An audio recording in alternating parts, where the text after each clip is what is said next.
ఇటీవల నాపై జరిగిన దాడి విషయంలో నేను ఇటీవల వైసీపీ పార్టీ నుంచి జనసేన పార్టీలోకి వచ్చినట్లు వార్త రాశారు. నేను పవన్ కళ్యాణ్ స్థాపించిన జనసేన పార్టీ ఆవిర్భావం నుంచి జనసేన కార్యకర్త నుండి జనసేన నాయకుడిగా ఎదిగాను.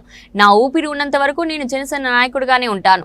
ప్రజలకు వాస్తవాలను తెలియపరచాల్సిన విలేకరులే వార్తలను తప్పుగా ప్రచురిస్తే ఎలా అని తీవ్రంగా ఖండించారు. విలేకరులు వార్తలు రాసేటప్పుడు వాస్తవాలను తెలుసుకొని రాయాలని కోరారు. జనసేన పార్టీ సంయుక్త కార్యదర్శి నా పైన కాకర్ల గ్రామంలో దాడి జరగడం జరిగింది.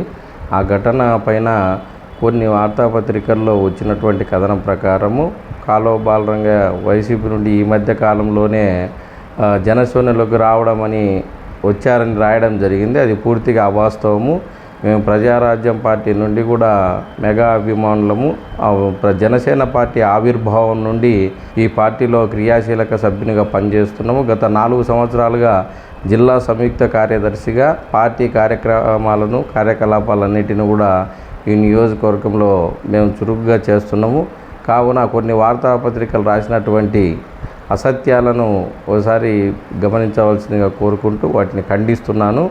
పూర్తిగా మేము ఎప్పటికీ కూడా జనసేన పార్టీ రాబోయే భవిష్యత్తు అంతా కూడా జనసేనతోనే కలిసి నడుస్తామని తెలియజేస్తున్నాను.